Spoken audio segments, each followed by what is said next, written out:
watching Kyle Krabs, Locked On the Dolphins. Great show, man. I really like the show. I really like him. Great show. I can't believe he's only got, I think it's like 2,000 subs.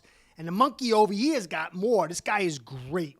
Every time I watch his show, I really like the composure he has. He talks like a professional. You know, I'm still like half monkey. I can't really operate on the camera like in the composure level that he does. Really smart, really articulate. Great show. I've been watching him for a while now. I really enjoy him. So I just want to shout out to him because I watched his show talking about Connor Williams moving to center. I really agreed with a lot of what he was saying. It's a really good show. You should check it out. But what I'm going to take is what he said, put a little adjustments on my part, and then up my game over here, try to put a little more class in the joint, and do a very detailed and graphically displayed flow chart of the X's and O's, the logistics of this offensive line, and moving Connor Williams to center position. Kind of going over, well, if this happens, this is the possibilities, and this is why, and all stuff. Really trying to create an understanding of the situation the Dolphins are in. A lot of people really focused on Tua, focused on the receiving ability to go deep and have big rack yards, even maybe the defense. Offensive line gets some attention, but to me, it is by far and away, aside from the coaching, the most critical aspect to the success and failure of everything underneath it. Tua, the receivers, the running backs, the defense. And there's a lot of people that answer comments on this channel, and, you know, some of them really despise Tua as a quarterback, you know, his production. Other people think he's the greatest thing. It's people in the middle or whatever. But if you look, most of us would say, okay, Herbert has a lot more tools in his toolkit as far as talent, bigger, stronger, faster. But you look at the offensive line, what's been invested into it, the success rate that Chargers have had to build the offensive line against this, you know, a lot of people would say, a better quarterback. Now, I'm not disagreeing that, but if a bigger, stronger, faster, better quarterback gets this much love and attention and success on the offensive line, they must believe it's critical towards his success. Same token, if Tua, you know, for those who don't really believe he could do much of anything, if he's as bad as he is, then he certainly has no way to find success unless there's been an offensive line. And when we look at last year, it was historically bad. I was saying that from preseason, not historically bad, but saying we're in trouble. This is really nerve-wracking. And I detailed it all the way through. And then we had the nice run of people saying, oh, no, we got it together. PFF said we were top 5. Ultimately, as it all shook out, it came back round circle. PFF admitted this was a historically bad offensive line. So it's absolutely critical for this offensive line to make hay. So I'm going to get into it with the graphics, and let's start right here with the pool of players that the Miami Dolphins will have to work with this season, barring some big free agent purchases or some trades of some sort. You got Terron Armstead, obviously all-world tackle. That's where he's playing. Connor Williams, that's the big notable name. To center or guard, that's the question. Austin Jackson, tackle/guard. We don't know if he can play either. Liam Eichenberg, tackle, guard, but it looks like now he's moving to guard. Another question mark. Michael Dieter, center, guard. Another question mark. Robert Hunt, developing good player at right guard. Solomon Kinley, we don't know if he'll make it or not this season, even be on the roster. You got Robert Jones, guard. Some people had him as tackle, but he's clearly a guard. He's being labeled as a guard. We'll see if that plays out that way. Adam Pankey, he's been around since 2017. Now they got him as a tackle. Greg Little, big blue chip pick in 2019, but he's been terrible. Didn't even play last year. They got him as a tackle. Blaze Andrews, offensive lineman. He's a rookie, undrafted free agent. Cole Banwart, rookie, offensive lineman, undrafted free agent. Larnell Coleman, undrafted free agent from last year, 1 year experience, tackle. And then Kellen Deesh, undrafted free agent, rookie, that he's a tackle. Keon Smith, tackle, 1 year of experience. All right, that's the pool we've got. Now, there's some good names on there. And when you shake out that puzzle, there are roads where this could be a good, at least functional offensive line. But this is where I'm going to start delineating the different roads and why. Because Chris Grier did not get a free agent center of quality and didn't draft one, it demands Williams play center. And if not, it's really not the best situation for the team as a whole. Still a question mark, and it's not his ability to call out the mic or whose the line responsibilities they are. To me, the only real question mark on Williams as center, because his skill set fits best, I've been saying this for a while, as a center, it's can he snap the ball? That's the most critical thing. It's the easiest, quote unquote, but it's the most central thing. If he can do that, to me, I have no problems with it. And I'll explain why. So if you look at it right now, you got Armstead locked down his tackle with possibly little behind him, which that is not any security. At guard, you either have Eichenberg, Williams, or Dieter. Center, it's Dieter or Williams. And over at guard, you have Hunt and Jones, and tackle, right tackle that is, Jackson and Eichenberg. Now, Kinley, forget it. I mean, it's possible, but when you look at Kinley's prototype, big guy, low center of gravity, short Tyrannosaurus Rex arms, has a tendency to dip his head to make up for the lack of arm, his ability to extend and get hold and control. Very physical, and he moves better in space than you might think, but not good enough for zone stretch. I mean, it's possible. Maybe he loses weight, but I still think if he loses weight with those short arms, it's going to be difficult for him to dominate the way he has for his entire career. So I don't see him making at his guard. That's why I kind of just didn't even put him in there. So let's go back and look at this game, at this graphic. Armstead, there is no replacing this guy. With Armstead in the lineup, we could be very functional. Without him, it's at least a drop of 2 levels. So it's a must. It's absolutely imperative. It's as imperative for him to stay up as it is Byron Jones and Howard. They're irreplaceable, those 3 guys, with the current talent we have. Now, Eichenberg, he was a 2nd and 3rd round pick. Williams, high-priced free agent. Not ultra high-priced, but fairly high-priced. Dieter, 3rd round pick. Kinley, 2 fourths. So you pull Kinley out of there, that's a loss of 2 fourths, and then you got the rest of these pieces you've got to make hay with. You can afford to fail and move on from Kinley.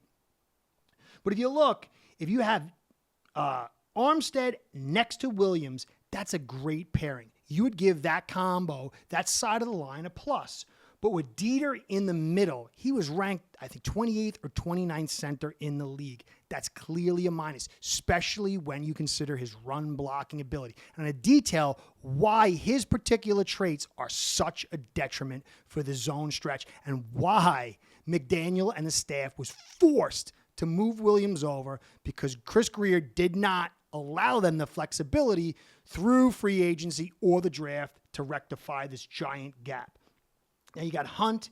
He's a plus too, but you're breaking up this good left side with a huge question mark. And again, I'm going to accentuate and show how bad him, Dieter, being there is. But then you got a little bit of bonus. But then you got Eichenberg on the outside, and that's either a question mark or a negative. And this is to his blind side. And if you put Eichenberg and Jackson battling it out for that tackle spot, it's a waste of the 18th overall pick or a second and third round pick that will sit on the bench. It's a lot of money tied up in there too. So if you look at it, you have huge investments in players. And some of them are kind of battling it out for the same positions. So you're trying to maximize, the expenditure that you spent to acquire these players, but then also create a line that can be a vehicle for your offense. And with zone stretch, outside zone, wide zone, whatever you want to call it, the center position is critical. And I'm going to get into that. And Dieter, it's clear. The staff instantly said he can't cut it. He can't cut it. So if you look at this lineup, you got Armstead at tackle, Eichenberg and Dieter at guard, which could be a plus if Eichenberg pans out, but it's still a question mark. It's certainly a negative if Dieter's in there. Williams at center. This is a plus, an absolute plus if the guy can snap. Really, I have no concerns with the rest of it. The duties of calling out the mic and line calls, that can be passed around. It could be a group thing. It doesn't need him be running the whole show. Quarterback helps too. Hunt, clearly a positive. And then Jackson, you have a question mark or a negative based on the film. The film does not bode well. But, good change. But from this layout, this dispersion of players, Eichenberg has his best chance to succeed. He was pegged as a guard last year. Greer drafted him as a tackle, but the staff evaluated him as a guard. But because the staff was hogtied by lack of talent, much like this staff is with Williams at center, they had to make adjustments because they had nothing to tackle. So they had to move Eichenberg out of his natural position and then force him to go into the position that the scouts evaluated him for. So we're finding out that last year's staff, they might have sucked or whatever the case may be, but they made the right evaluation. Unless, of course, Eichenberg takes that right tackle spot, but I just don't see that. So Dieter does not work at center. He's too weak. He does work well in doubles. Okay? He works well when he can double and then get to that second level. Not great, but passable. And at inside zone, you can kind of fudge it. You can get it situated where he can not be a total detriment to the run game. But in wide zone, you can't. And I'm going to show why. Now, one of the most difficult things for wide zone to handle is a plugger D lineman. A D lineman that decides not to follow the flow and play an agility game, but instead says, I'm going to use my power to drive. And if he does that, and the guard or the center can't handle that power, it destroys the lane. If the guard gets blown up and driven back, it cuts the wide zone in half and really cuts the backside off too, because the back then can't get past the blown guard. If the center gets blown up, then the backside of the play, and you really just have a wide run. And the wide zone's designed to stretch and snap something. And then the running back decides by the time he gets to where the tackle's at, whether to cut back or keep going. But if you constantly are bringing that power, that D lineman comes up to engage and drive, it will destroy the wide zone. So Dieter struggles with power. I don't know why. He's a big guy. But up until this point, he can't stay healthy really so much, and he can't stop the run. He doesn't have enough strength. Maybe that will change. But I would suppose that this staff said, I don't think so. And he's not going. If he doesn't have enough strength at center, he won't have enough strength at guard. So it's got to be Eichenberg at this point. So the nice part is when you look at this graphic here, you'll see that in the wide zone runs, basically what ends up happening, you have a shoot and then you have hat on hat. That means the guard will shoot in a direction. And if the lineman gets behind him, then the center picks him up and kind of goes hat on hat. They double. And then wherever the leverage says, one of these guys peels to the second level. And Eichenberg doesn't have to be great at the hat on hat. Sometimes he'll go hat on hat and help the tackle out. Terron Armstead in this situation can handle it pretty much on his own. And so that kind of leaves the center and guard working together if you're running wide zone left. And neither one of them excellent at getting to the next level. Now, Williams at center is able to go both directions and go hat on hat. If he goes to the left, you got Armstead to go one-on-one, which kind of leaves Eichenberg and Williams to double.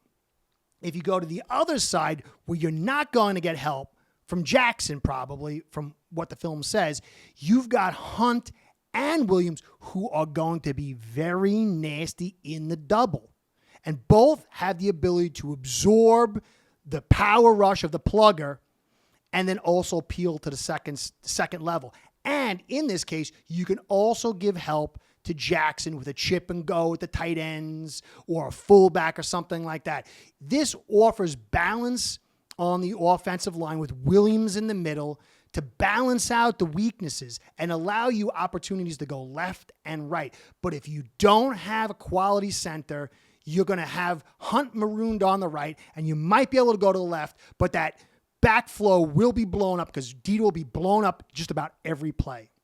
There is a question mark, though, again, because of the snap. So let's look at it again. What we currently are being told is Armstead, obviously a tackle.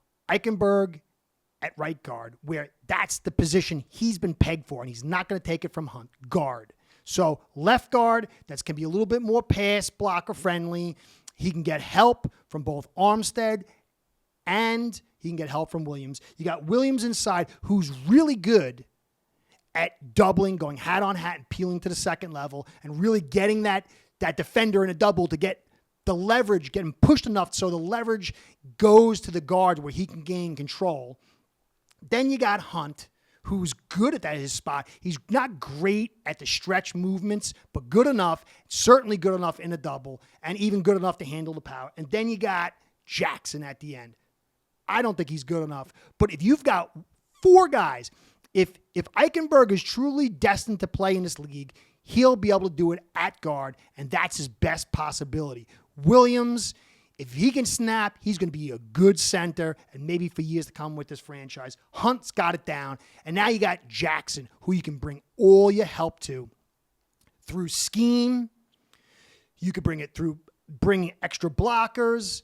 There's many, many ways to help Jackson out. Slowing that rush by play action rollouts to the opposite side, chipping and going, inside runs. Remember last year when Davis, he got pinned and Tua got his ribs broken? A good offensive staff would prep for that and get an inside attack so that outside player, that outside rusher will next time realize I was too far out, I got to pinch inside. And the more he pinches inside, the more that helps the tackle. There's so many ways to protect a weakish offensive lineman. It's not the best situation, but if you've got four other spots locked down or pretty much locked down, you can take care of that spot. And yes, it's the blind side, but there's so many ways to protect that. But if that center position gets destroyed, the cutback lane's no good. Your wide stretch is dead. And then, really, in this situation, you'd have to protect Dieter and Jackson. Now, I can't help but also believe, I've been really trying to be positive with this staff and this situation, all this stuff. Not trying to make things up positive, but trying to see the positive road. But it's got to be clear. Chris Grier drafted these guys, overdrafted these guys, overpaid for these guys, and just like his father, really, and it's not a knock, this is not a knock, it's just a reality, believes that if the players he had drafted were played more, they would have succeeded. So in this situation with Armstead, Eichenberg, Williams, Hunt, and Jackson, he's going to have to kind of cut loose Kinley, but you can kind of do that two fourth round picks. And Dieter, it's third round pick. If you can get Eichenberg to play that second and third and Jackson to make good on that first, these other guys that you've overpaid for are going to not even be noticed. So this is really a way for him to also maximize what he spent and justify the moves he's made. He kind of did it last year, and whether you don't like Flores or the OCs or whoever, they kind of had their hands tied. Now, everyone will say Flores is in control of the personnel. It's not. He was in control of the 53 roster during the week, during the season, not the off season. But we saw again, when history repeats itself, that's a pattern. And then we can kind of create a trend and say, well, this year, everybody knew you needed help at center. We were all happy that we got Armstead and Williams and said, all we need is a center. Now we're good. Greer decided not to take care of the center position, and it hogtied this staff to move Williams inside. There's no other option. Treader, he's older. Last year, he had injury issues with his knee. This offensive line is going to need reps. It's a big risk when you're talking about $10, $12, $13 million for a guy for a season. So Williams is the guy. Only fear that fans should have is can he snap? Other than that, he's good to go. Then we have to divert our fears and concerns to Eichenberg at left guard and Jackson. And then the depth part. This is the curious and concerning part. Armstead, if he goes down, forget it. No, this offensive line is not going to float. Forget it. Now, it's not 100% this guy's going down. I don't think so. He's had seasons where he stayed totally healthy. We'll see. But if he goes down, man, SOS. Eichenberg, I do see a way for this guy to be passable at least at guard. So I'm not super concerned. I think he'll be much better at guard than tackle. Jackson is a major concern because if Jackson can't handle that right tackle spot, who's taking it? And that begins to shuffle. This is what Kyle Krabs talked about if somebody, he's like, I can kind of see things, but if there's an injury, what happens? This is the concern. There's a lot of depth issues. And with all the expenditures that we spent, this shouldn't be. Now, I like Jones, Robert Jones, to come in, but his natural fit, when you look at him, you look at his structure of his legs and his knees, that he's got the knock knees type thing, and his movement skills, they're not bad, but he's not playing tackle. I just don't see it. And he's really a great backup for Hunt. That's maybe he could play left guard and you can scheme it up or something like that to his run blocking ability, even though that needed a little work too. But he's a really nice pickup as a backup guard to Hunt. But Little has been terrible. Adam Pankey we have has played better than Little. And Little was like a first or second round pick, I think, or something like that. Very high pick. And he has done nothing. So maybe he finally wakes up, but that's not something you want to bank in. And then you got some of these other guys. Deesh, good player, very small though, very weak. He needs some time to man up. I just don't see that. Larnell Coleman, some people like him. I didn't really see enough on tape to say I'm on that boat too. I saw with Jones last year in preseason. I said, I kind of like what this guy's doing. But I didn't really get that much from Larnell. He didn't see that much of him. And then the rest of them, Bain Ward, Blaze Andrews. What a great name, Blaze. Who else? If you look, they're going to keep 8, maybe 9, but that's going to make it tough for the running backs, the tight ends, the receivers. So let's say they keep 8 offensive linemen. Armstead, Eichenberg, Jackson, Hunt, Williams, Dieter. Dieter's a question mark. He's sort of a help for you, but you don't want him starting. So then you got 2 more positions. To me, it's Robert Jones, the 7th. Who's the 8th? And you're still thin at tackle.